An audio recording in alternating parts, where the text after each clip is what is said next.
about sense impressions, and they're actually just symbols. They're not real objects. They're just the impressions that those objects make on our senses. So, you know, people talk about objective reality, all this. There is no such thing as objective reality. Objective reality is completely, so-called objective reality, is completely relative to our sense impressions.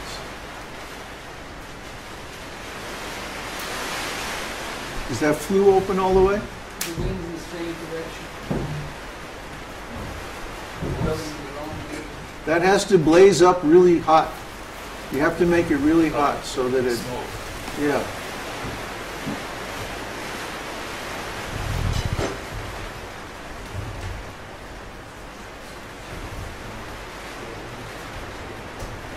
Yeah.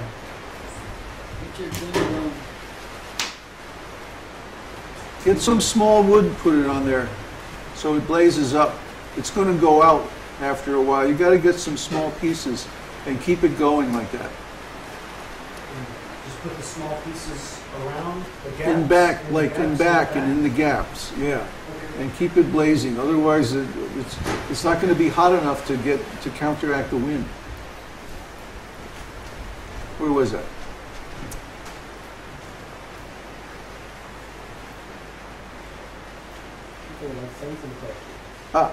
So when we see these other people, they're actually just sense impressions. And how we see them or what we see in them is dependent on how we look at them. You see? So it's a matter of our consciousness. Our consciousness is going to be different depending on what proportion of our consciousness we invest in our sense impressions and what proportion is invested in consciousness itself. So the best thing is just to chant all the time. But then, of course, you can't do any preaching, you can't do any service. You're just going to be chanting. But that's the ideal existence. I mean, that's really wonderful. It's a wonderful way to live. And I highly recommend it. If you get a chance in this life to take some time and just chant, take the opportunity because you won't regret it. It's very, very nice.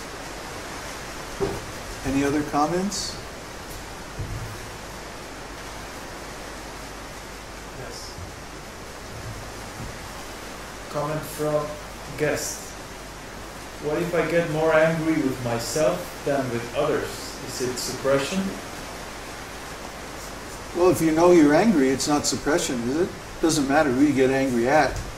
What the dangerous thing is saying, oh, I'm not angry, you son of a... That's the dangerous thing. If you're angry at whoever, and you're not ready to admit it, you're in denial. You have to bring the feelings and other things that you have invested in, that you have projected yourself in, you have to bring them out of denial into awareness, have full consciousness of them, and then take ownership of them and admit to yourself that I am angry, I am this, I am that. That's what identification, that's how identification shows up in the verbal expression. That I am angry, I am this, I'm that. Then as soon as we say that, we can say, well, is that really myself? And of course the answer is, the fact that we can be conscious of it means that it's different from ourselves. Is it material? Is it part of the mind? Is it part of the body? Is it something outside that we see through the senses? If the answer to any of those questions is yes, it's not part of the self. And so at that point we can distance ourselves from it, and we can take back our identification with it and say, okay, well, anger is happening, but this anger is in my mind and it's because I'm identified with whatever that is, and like that.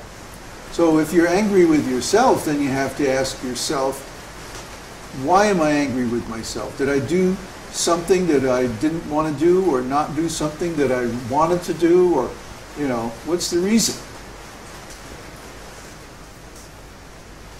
And then go on from there to resolve the situation. At least if you're angry at yourself, you know, you have control over the situation.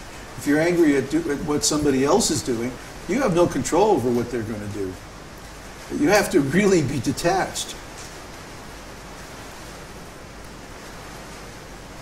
You had a comment, Peter?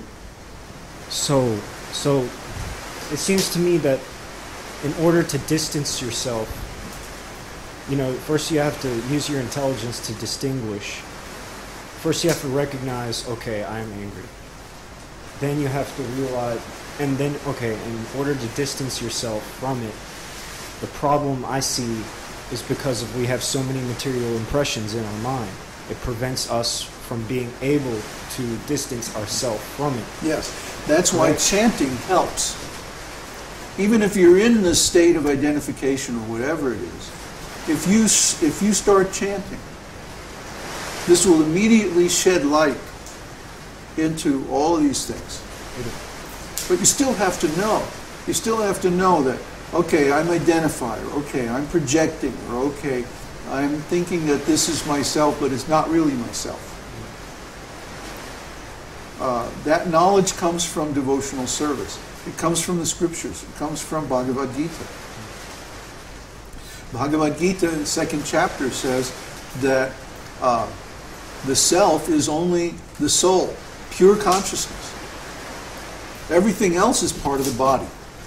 The mind, the intelligence, the false ego, these are all material. What's spiritual? Our consciousness, our life energy, our desire, intention, emotion, personality, individuality. These things are all spiritual. The problem is we apply them to the wrong things, and things that are not really ourself, and we identify with them. See, sorry, I think people have misunderstood terms on every one of those words you said. I agree with you. Consciousness, personality, individuality, all those words you said Absolutely. are like... Because they have been defined in Western culture or Western psychology in terms of material things. If you say somebody has a nice personality, it means they smile a lot and they know how to speak nicely or something like that. But what we mean when we say personality is the fact that every living entity is a person. And when we say false personality, we mean the body, the mind, the intelligence, the false ego that the living entity inhabits, but the living entity is different from the body and the mind and the intelligence and the false ego. These are basic fundamental points of Vedic spiritual life. So we're advocating that people learn this knowledge and then apply it in there. And so what does it mean to apply it? And that's what we're going over now. Christian, you have En Spanish. Bueno, yo quiero saber, estuve estudiando el Bhagavad-gītā. I was reading Bhagavad-gītā. Y hay una frase que me parece muy interesante de entender. There is one phrase that I think is very valuable Para mí. for me. Dice, piensa que no hay nada mejor y no habrá desconciertos en medio de las mayores dificultades. Nada mejor y no habrá desconciertos en medio de la mayor o de las mayores dificultades. Do you think that there will be no problems even in the worst of the situations? Si estoy en el estado de conciencia espiritual. If I'm in the spiritual consciousness. That's it. Well, because what is a problem? How do you get into spiritual? Is he saying that he's trying to understand this, or he finds it interesting? ¿Es interesante o tratas de entenderlo? Trato de... ¿Se me puede explicar un poco? But if you could explain about it. Ah, okay. What is a problem? ¿Qué es un problema? There are three kinds of problems. Hay tres tipos de problemas. I had something and I lost it. Tenía algo y lo perdí. I want something and I don't have it. Quiero algo, pero no lo tengo. Or I don't want something O and I got it. no quiero algo y lo tengo ahora. Huh?